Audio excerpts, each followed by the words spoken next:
everyone. We are wrapping up our social studies packet. We are on lesson 5, the French and Indian War.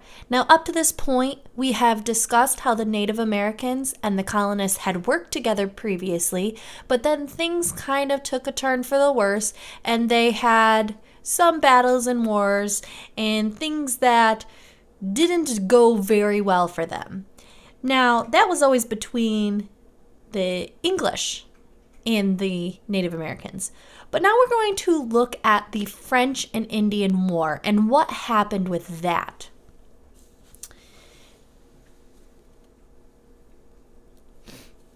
It was a war with two names, fought on two continents.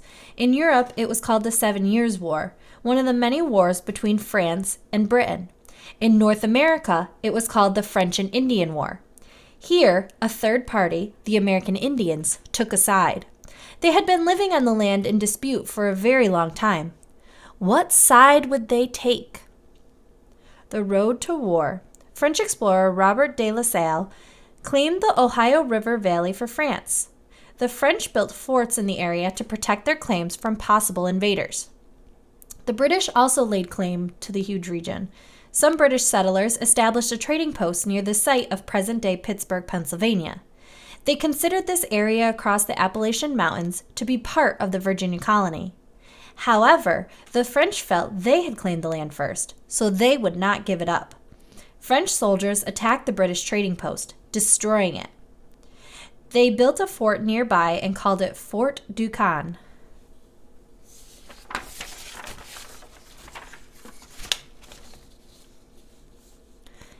In 1753, the British sent a small army to the contested region.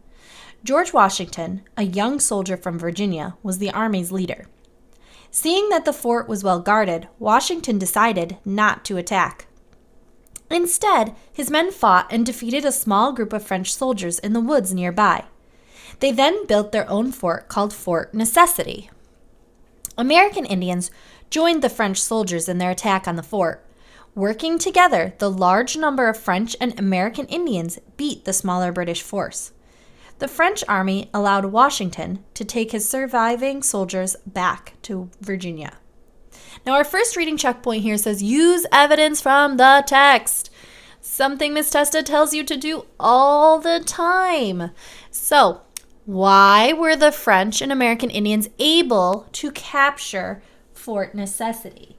Now, I'm going to give you a little bit of a hint, but make sure when you write your answer on these lines right here that you turn the question around. So instead of why were the French and American Indians able to capture the Fort Necessity, you would say the French and Indians were able to capture Fort Necessity because, and then tell me what happened.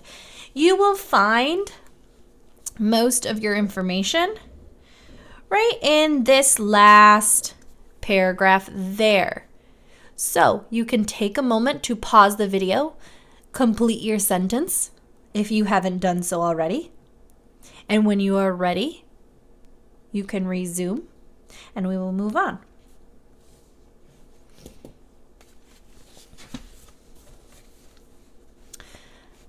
The French and Indian War had begun. Its name reflected the fact that in North America, the British Army fought both the French and their American Indian allies. An ally is a military partner. Many American Indians were persuaded to support the French because they feared that the British colonies were spreading into their territories. I'm going to take a second to talk about something. So remember, in the last couple of lessons, we were talking about how the Native Americans believed that no one owned the land, that everybody should have been able to use the land as they saw fit.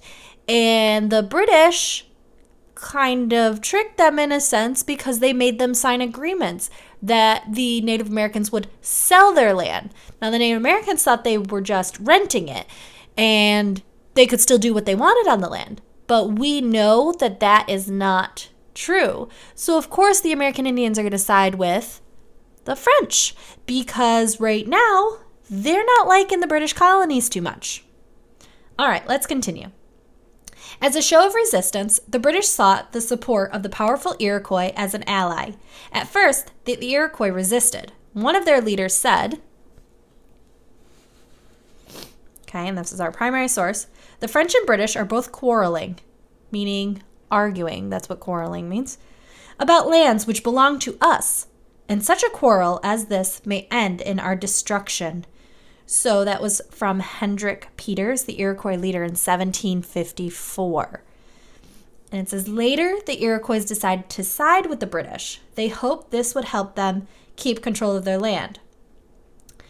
So, they've got the French have the American Indians, and now we have another group into the mix, the Iroquois, who end up siding with the British because they thought this would help them keep control of their land. Now, our second reading checkpoint here is sequence, meaning we want to put events in the order that they may have happened. So if you look at our chart, it's titled Events Leading to War. They filled in the first and the last thing for you. What you need to go back and find is the events that kind of happened in between. So we have the French and British both claim land in the Ohio River Valley. Then we have two new events. Then the French defeat Washington at Fort Necessity with the help of American Indian allies. Now, if you put events here that happen after this detail here, they will not work. They have to happen in between these two events. Okay, so make sure you are looking back into the text. If you need help finding the paragraphs that may have the information, please remember you can always email myself or Miss Johnson.